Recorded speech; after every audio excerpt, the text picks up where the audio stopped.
ഞാൻ വളരെ പ്രധാനപ്പെട്ട ഒരു വിഷയം നിങ്ങളുമായി സംസാരിക്കണമെന്ന് ആഗ്രഹിച്ചിട്ടാണ് ഈ ലൈവ് വന്നത് തന്നെ. കാരണം നമ്മൾ ഇത്രയും ദിവസങ്ങൾ പറഞ്ഞുകൊണ്ടിരുന്നതും പഠിച്ചുകൊണ്ടിരുന്നതുമായ കാര്യങ്ങളെല്ലാം സംഭവിക്കാൻ പോകുകയാണ്. ഇസ്രായേൽ വലിയൊരു അപകടത്തിലേക്ക് പോവുകയാണ് എന്നത് എന്റെ പ്രിയ സഹോദരങ്ങളെ, അപകടം വലുതാണ്. നിങ്ങൾ വിചാരിക്കുന്ന കണക്കൊന്നുമല്ല കാര്യങ്ങൾ പോയിക്കൊണ്ടിരിക്കുന്നത്. ഇസ്രായേലിൽ തന്നെയുള്ള ജനം പരദേശികളായി പോകാൻ പോവുകയാണ്, പ്രവാസത്തിലേക്ക് പോകാൻ പോവുകയാണ്.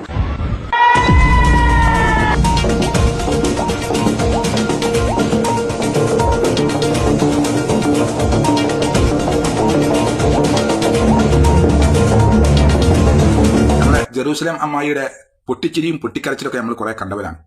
എന്നാൽ ഇത് ഒരു കാര്യബോധത്തോടെ കൂടെ കാര്യങ്ങൾ സംസാരിക്കുന്ന ഒരു വീഡിയോ ആണ് നമ്മൾ കണ്ടത്. അത് വളരെ കൃത്യവുമാണ്. പക്ഷേ അതിലൊരു പ്രത്യേകത എന്ന് പറഞ്ഞാൽ ഈ അമ്മായിയും കൂട്ടരും ഇസ്ലാമിനെ പറ്റിയും ഇസ്രായേലിനെ പറ്റിയും ഒക്കെ വളരെ കൃത്യമായിട്ട് സംസാരിക്കാറുണ്ട് എന്നുള്ളതാണ്. കാരണം അവർ കൃത്യമായിട്ട് അത് ഡിസ്കസ് ചെയ്യാറുണ്ട്. ഇസ്ലാമിനെ പറ്റിയും ഇസ്രായേൽ തകരും, പിന്നെ ഇസ്ലാമിനെ പറ്റിയും ഇസ്ലാമിന്റെ കഴിവുകളും ഇതെല്ലാം ഇവർ ഡിസ്കസ് ചെയ്യാറുണ്ട് എന്നതിൽ യാതൊരു സംശയമില്ല. കാരണം അതാണ് അമ്മായി വളരെ കൃത്യമായിട്ട് നമുക്ക് പറഞ്ഞു തന്നത്. ഏതായാലും അമ്മായി വലിയ വേദനയിലാണ്. ഇസ്രായേലിലുള്ള ആളുകളൊക്കെ ഇപ്പം പലായനം ചെയ്യാൻ തുടങ്ങും, പലായനത്തിലാണ്, ഒക്കെ പരദേശികളാവും, വിദേശത്തേക്ക് പോവും എന്നൊക്കെയാണ് അമ്മായി പറയുന്നത്. അതിനോട് കൂടെ തന്നെ ഈ ബെഞ്ചമിൻ നെതന്യാഹു എന്ന് പറയുന്ന കൊടും ഭീകരൻ വെന്റിലേറ്ററിലാണ് എന്നുള്ളതാണ്.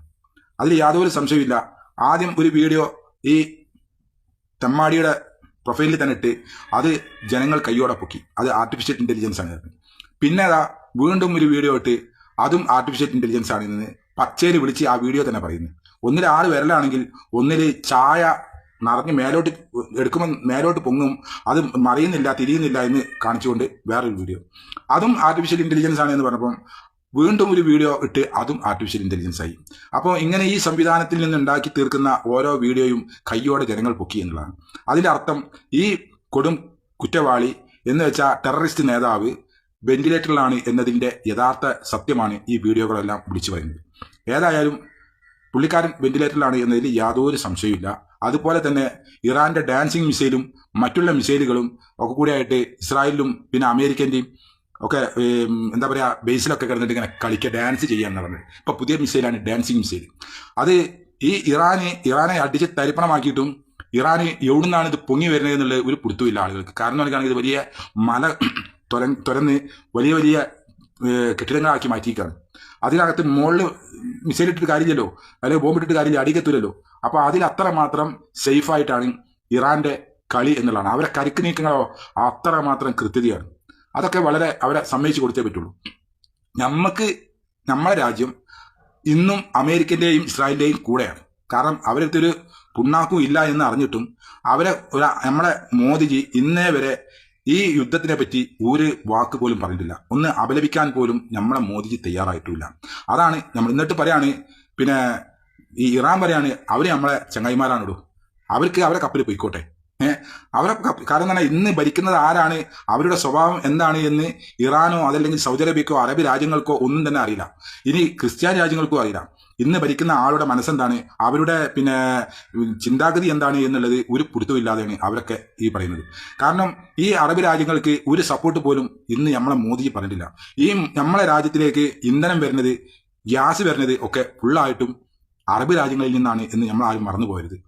ആ ഒരു പരമോന്നത നേതാവിനെ കൊല ചെയ്യുമ്പോൾ അതിനൊന്ന് അപലപിക്കാൻ പോലും തയ്യാറാവാത്ത മോദിജിയാണ് നമ്മുടെ പ്രധാനമന്ത്രി എന്നും നമ്മൾ മറക്കരുത്.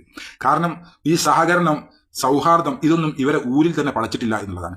ഇതൊക്കെ നമുക്ക് വൻ ദോഷങ്ങൾ ചെയ്യും. നമ്മുടെ രാജ്യത്തിന് ഈ നിലപാടുകൾ വൻ ദോഷങ്ങൾ ചെയ്യും. മൻമോഹൻ സിംഗ് വരെ വളരെ സൗഹൃദം പങ്കിട്ട രാജ്യങ്ങളാണ് അറബ് രാജ്യങ്ങൾ.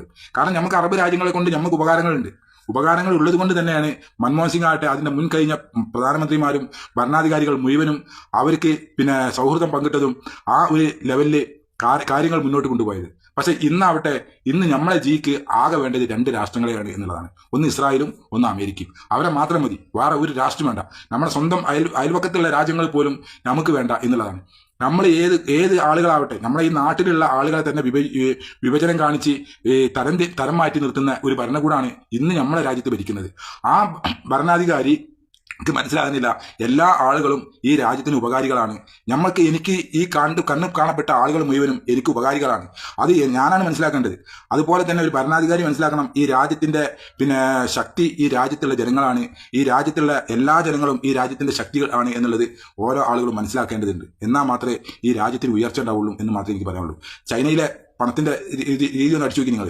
കാരണം 11 രൂപ സംതിങ് ആണ് ഇന്ത്യൻ പൈസ. 11 രൂപയും സംതിങ് കൊടുക്കണം ചൈനന്റെ പൈസക്ക്. നേരെ മറിച്ച് ഡോളർ ആണെങ്കിലോ 7 രൂപ കൊടുത്താൽ മതി. ഒരു ഡോളറിന്റെ വില ഉള്ളൂ ചൈനയിൽ. കാരണം അത്രമാത്രം ഉയർച്ചയിലാണ് ചൈന നിൽക്കുന്നത്. പക്ഷെ നമ്മളെ തൊട്ട അയൽരാജ്യമാണ്, തൊട്ടുകൊണ്ട് നിൽക്കുന്ന അയൽരാജ്യമാണ്. പക്ഷെ നമ്മള് താഴോട്ട് എപ്പോഴും താഴോട്ട്. ഏതായാലും നമ്മൾ ഉയർച്ചയിലേക്ക് എത്തട്ടെ എന്ന് ആശംസിച്ചുകൊണ്ട്